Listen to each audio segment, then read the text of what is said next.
Trevor Lawrence. To do what? Just to be a help, like a guiding light for him, so in other words, mentor for him. If you look at Tom, you look at Peyton, you look at Drew, they would have their backup quarterbacks. I need you to break down tape, and I need me to tell me what you see or what you think we should do. You think Tim Tebow can break down tape and tell Trevor Lawrence? Nope. Okay, so what the hell good is he? Here's what, you talk about Tim Tebow like he never played in the National Football League. I didn't say he didn't. Okay. He had a cup of coffee and read a comic book, but he good. So here's what Tim Tebow did, just to remind everybody. In his sophomore year in college, he won the Heisman Trophy. Yes. He should have won it, I believe, in his junior year, but Sam Bradford of the University of Oklahoma won it, and Tebow was furious over that. Why was he furious over it? Because he thought he should have won it. Sam Bradford had 50 touchdowns with 8 picks. Yeah, well, Tim Tebow was extraordinary that year. He went 30-4, but he scored 12 rushing touchdowns. So he still showed. Huh? He still showed 8 touchdowns. Okay, well, but I watched every snap that Sam Bradford ran that year, and I was never sold on him. I said it on TV 1,000 times. I would not take him #1 overall. Okay. I was sold on Tim Tebow. He should have won 2 Heismans. He did win 2 national championships.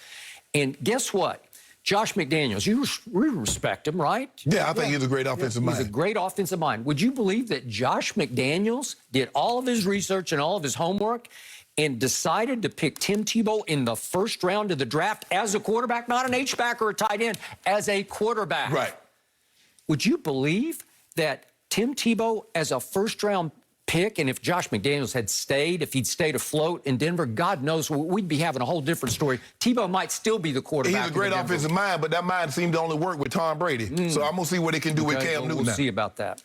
So I'm here to tell you that in 2011, Tim Tebow was the center of the NFL universe.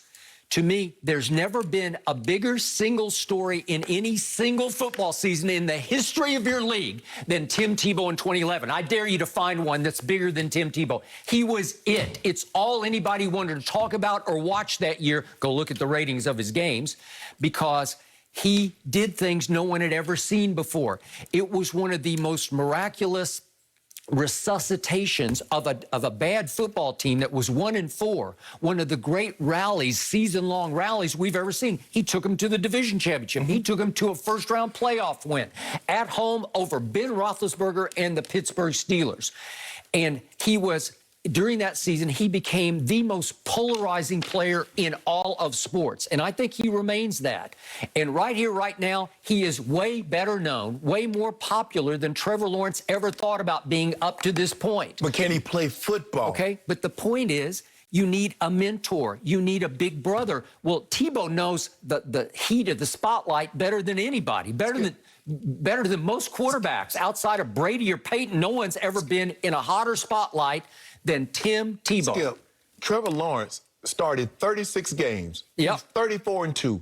He's been a starting quarterback basically his entire life. Who's better known, Tim Tebow or Trevor Lawrence? Tim Tebow has is better known. But Skip, the problem that I have, and everybody keeps throwing this 2011 season, why does Tim Tebow's resume of 2011 gets to stand the test of time, but Colin Kaepernick's 2012, when he took a team to the Super Bowl, did not? We know why that was. We know what happened. I've said 1,000 times on the show, Colin Kaepernick should still be a starting quarterback. We know what happened. Yeah. We also know what happened to Tim Tebow. If you wear your religion on the sleeve, if you get too outspoken about religion, you will talk your way right out of the league, and he did. If you can play. So let me ask you a question. Hold on. Are you kidding? Time out, Skip. Time out. You took a team to a division championship and a playoff win, and you can't play? That's all you got to do. That's just foolishness. That's all you got to do. I throw the facts at you, you say, well, you can't play. Hold on, time out. You're just like everybody else. Oh, he can't play. Hold on. So you know what? He was one of the great clutch playmakers I have ever seen in my entire career. Over a big body of work, 16 games. I've never seen anybody consistently make late-game clutch plays better than Tim Tebow. That's a pretty big body of work, 16 games. Yeah. So, again, if Trevor Lawrence has half a brain, and I think he's got a big brain, he'll know what the resume is. He'll know what Tim Tebow has been through. He'll know that Tim Tebow can talk him through things that need to get talked through, that he can help him with his media availability, how to handle the media. No one's been under fire from the media more than Tim Tebow has. And nobody has used the media to build their brand more than Tim Tebow. Okay. Okay, so don't make it seem like, oh, the media's been beating him down, because that's why he's back. The media does not like Tim Tebow. Skip, Trust me. Skip, the only you know why Tim Tebow is back. Tim Tebow is back because there's something about being a professional athlete and getting that attention. Because he's still Tim Tebow. He's still but when are they talking about Tim Tebow? When he's doing his Saturday gig on ESPN, on the SEC network? Nope. They're talking about Tim Tebow. Why? That's why Tim Tebow is back. Tim Tebow is addicted to fame. Now, you can do all this. Addicted to fame. He's addicted to competition. As Urban Meyers said the other day to Chris Collinsworth, he is simply the most competitive maniac you will ever meet. Yep, there's a lot That's of guys. what it is. There's one coach who gets that, and that's Urban Meyers. There's a lot of guys that can be competitive, but he wasn't a very good football player. Skip. All you got is 2011. Nobody in the history of the That's all I got, because it's the only opportunity he got. Hey, so what did I tell you? But I want to go back to this thing you said about religion. If Tom Brady wore his religion on his arm, you think Tom Brady would be out of the league? Yeah, if he'd done it in his first year like that. Tom Brady, no. Tom Brady's first year starting, Tom Brady won the Super Bowl. Drew Brees. If any of those guys, if you can play, Tim Tebow can't play. So what comes along with that? AB, I give you a prime example. AB, with all the baggage that AB has done, AB's still on the roster. Why?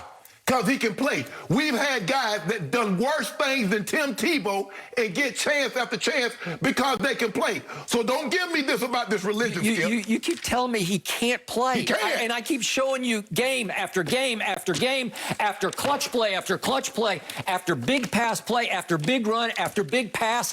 He just kept doing it all year. Your team was dead in the water under Kyle Orton. John Elway didn't want to do it, and he throws him into the fire at Miami, and he goes and wins it in overtime. Okay, do me this. Okay. What more do you want? Okay. It's not 2 games, it's 16 games. Appease me this. Give me this.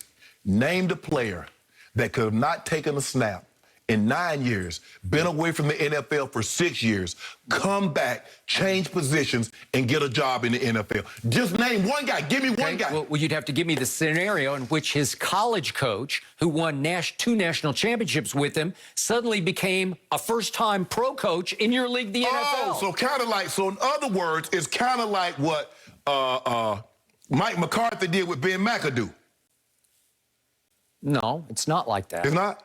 Anybody your homeboy? Was Ben McAdoo a competitive force of nature? No, I'm just saying your homeboy. Did he win 2 I'm just saying your homeboy. I'm just saying you just keep nepotism, cronyism. You just keep bringing your home. You keep your homeboy That's just embarrassing cronyism is what that is, as was Mike Nolan. What is this? That's Mike McCarthy paying somebody back. What is this? Oh, well, this is a coach who says, I want to win games. I want to show people how wrong they were about Tim Tebow, because I won a national championship with him playing H-back for me, playing sort of a quasi-wildcat quarterback. And every time we had short yardage goal line plays, I put him in, and he scored or he got a first down because he wills himself into somebody else under pressure. I've never seen anything like it. The thing is that Tim Tebow got you fooled and got himself fooled. He was so great of an athlete, he couldn't play quarterback. I'm going to pick up a bat after a decade and play baseball. Well, he couldn't do that, and now all of a sudden, the position that a lot of teams was willing to give him an opportunity to play in his 20s, he was beneath him. No, I'm a quarterback. I need the ball in my hands every single time. Now, 33, about to be 34, oh, you know what? I'm going to switch positions. You're not that talented. He's athletic at a lot of things, but he's not really good in anything. Blueprint, freshman year, Florida. Here it is all over again. He's going to make you eat every last word you just spewed all over the table. It'll be just like I went through at ESPN in 2011. He will prove you wrong and wrong and wrong again, because now he has a coach who actually believes in he got the skill. Who understands what he can do in key situations. Which is not play quarterback. Well, he'll be playing some quarterback. Whoa. Ain't no quarterback weight number 85. The quarterback number. By the way, speaking of 85, the good people at Fox here were good enough to get me this. Oh boy! Give me that jersey. Give me that jersey. Give me that jersey. Let me hold it right quick. Who got you that? Let me see if it's authentic. Let me hold it right quick. My new lucky jersey. Let me hold it right quick. Let's see it. No, I want to hold it. It's not going to last very long because he will wear number 15 before this over. So this will become a collector's item. But it's shameful to you because it's got a tight end number on it right now, which is actually one better than the one you wore. Yeah, but 85 over 84. Me, Gonzo, and all the all-time greats. Like, nah, he ain't one of us. He ain't one of them. No. Here he comes. My Here nephew comes. Trav and Kittle, they like, nah. This is your worst nightmare is number 85, Tebow, Jacksonville Jaguar. Thanks very much. You ought to be Here ashamed it of comes. yourself. Yep. I can't even believe that that's a reality. We're seeing his name. happening. I can't either, Jenny. It's happening. I can't believe it I either. can't believe it. Oh, and Shannon, remember when Skip would throw away those Dak jerseys? Yeah. And, I think we might be actually seeing that in the future with that jersey. I don't know.